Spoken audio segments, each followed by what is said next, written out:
Hi everybody and welcome back to our urban homestead. Okay. Oh.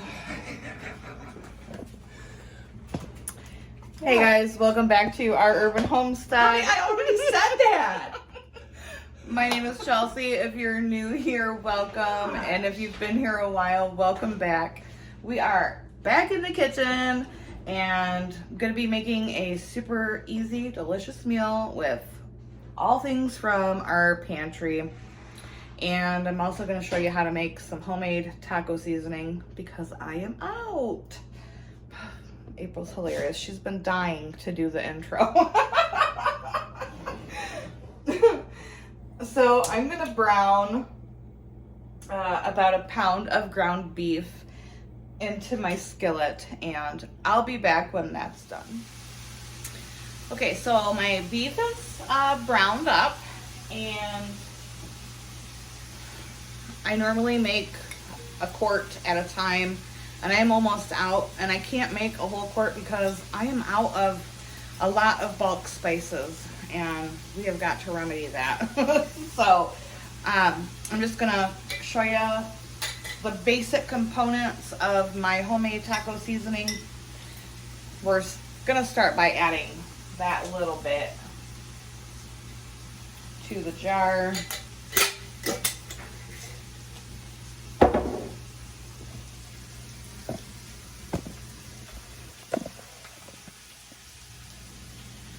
Other spices I put in are cumin, garlic powder, onion powder, salt, red pepper flakes, and a hint of cocoa powder. I know, cocoa powder, what?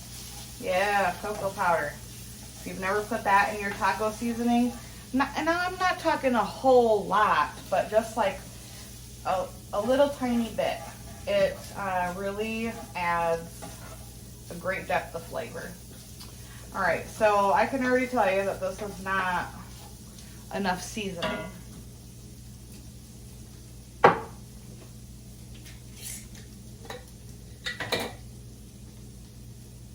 I don't have measurements for what I'm doing, so don't ask. Cumin, onion powder. Yeah, I've got to go and stock back up on my bulk spices. I buy the spices probably once a year and lasts me all year. Garlic.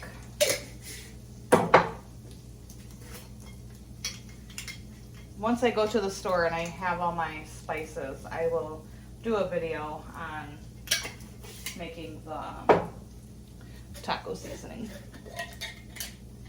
And a few crushed peppers. I'm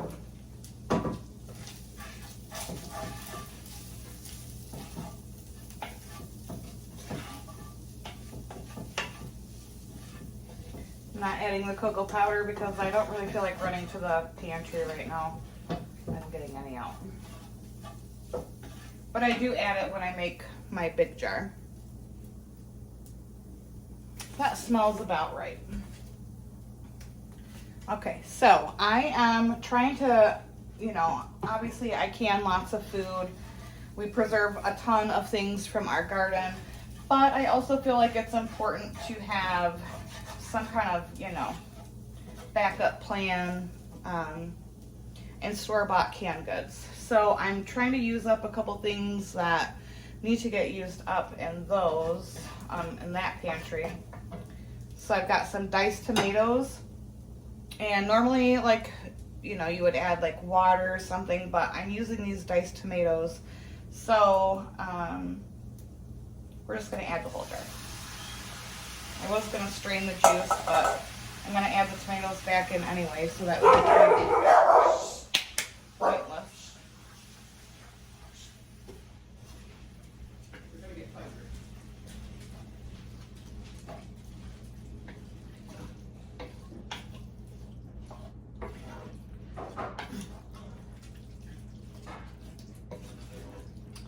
Can't remember if I said what we were making, but we're gonna make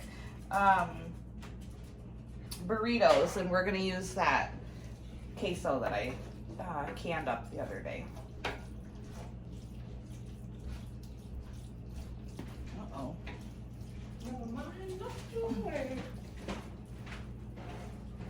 Gonna give this a taste just to make sure the seasonings are good.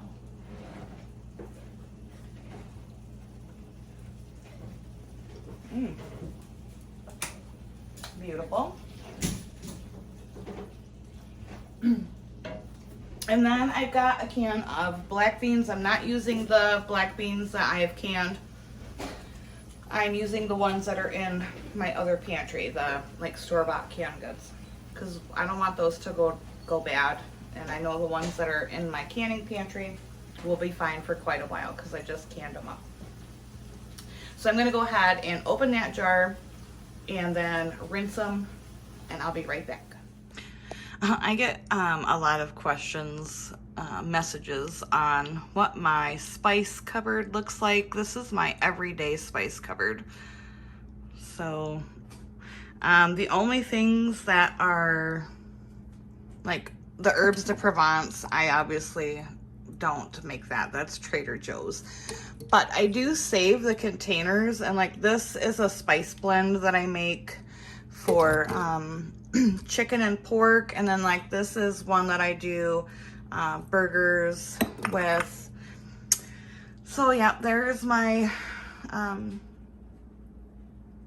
my everyday spice cupboard that I season my food with.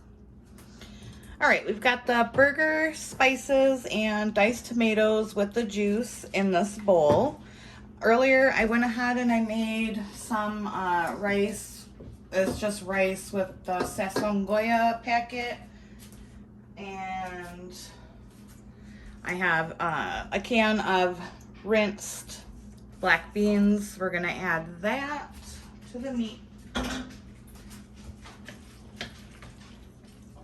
Give that a stir.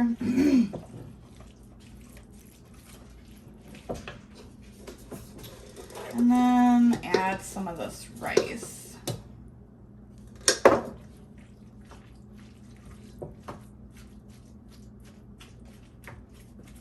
They're like, I don't know, queso wet burritos. I don't know what to call them. Delicious. That's the only thing that matters.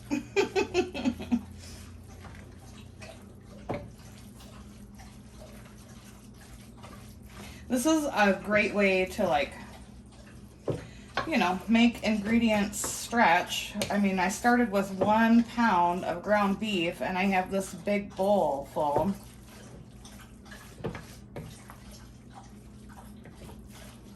Especially, you know, nowadays when everything is so expensive and you really want to get like the most out of everything you do. That looks like a good meat bean to rice ratio. And what I have left over of this, I will stick into a food saver bag and freeze, because when I am out of town in a couple days, April can just like make a quick like taco bowl. Perfect. That's about the ratio that you want. What a great way to make that 1 pound of hamburger stretch, yeah? All right, I'm gonna get the rest of my stuff together and I'll see you in just a second. So we're gonna make this stretch even further, and I'm gonna go ahead and add a can of, or a jar of last year's sweet corn into this mixture. Such a great way to make 1 pound of ground beef stretch for, I mean, honestly, this bowl will probably be like 4 meals. So 1 pound of ground beef, 4 meals. So I'm gonna go ahead and drain this, add it to it, and then we'll be back for the next step. Okay, so my oven is preheated at 350. I have sprayed a pan. If you don't go through a lot of tortillas, or, you know, you can stick them in the freezer and then just pull them out. So that's what I have done here.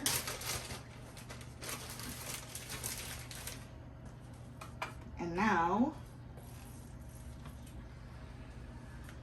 we are gonna roll these babies up. Gringo, get down.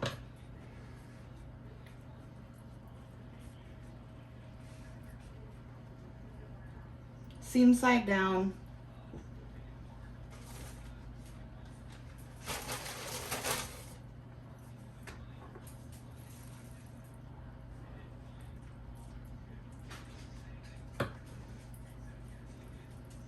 This is a perfect make ahead, like freezer meal too. You can do all of this ahead of time, or you can make a double batch, stick it in the freezer, and then on a busy day, just pull it out, throw it in the oven, and you're good to go.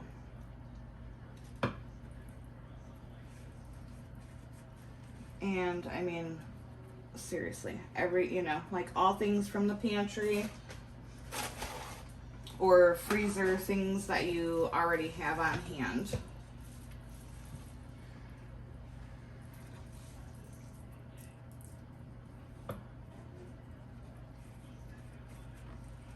It's all about being creative, especially now. Food is just absolutely through the roof.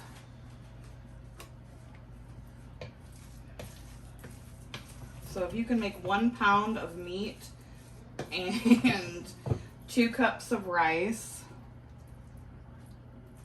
mix it with these ingredients that you already should have on hand, you're gonna get a lot of delicious meals.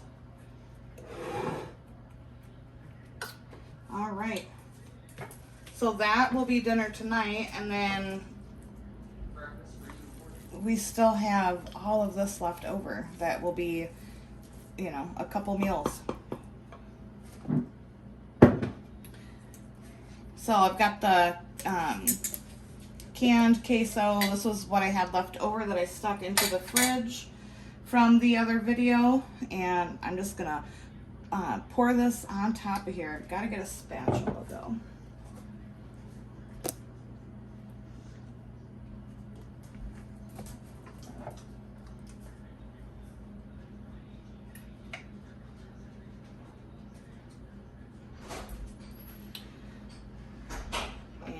That is that. It's gonna be so delicious.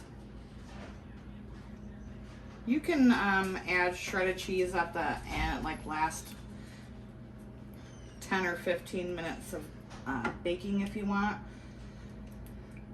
I might do that. I don't know. We'll see.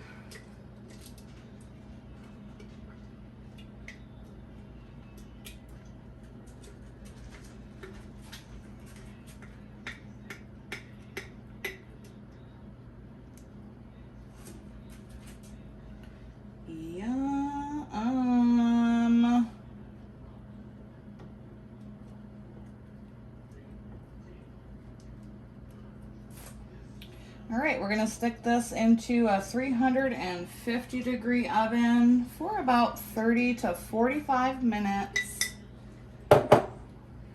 until it's nice and bubbly. And I'll be back to show you what it looks like when it comes out. All right, there it is out of the oven. I did put about a 1/4 cup of shredded cheddar cheese on it for the last 10 minutes of baking. And can't wait to get into this. And I got 3 food saver bags ready for the freezer for a quick lunch or dinner or what have you. So that 1 pound of ground beef and 2 cups of rice and stuff we had on hand, really, 4 meals stretched a lot. I'm gonna serve this with my taco sauce on top and some sour cream. I will link those videos if you're interested at the end of this video. And as always, thank you so much for watching. I appreciate you guys so much. Feel free to like, comment, share, subscribe if you have not. And until next time, abundance and blessings to you. Bye-bye.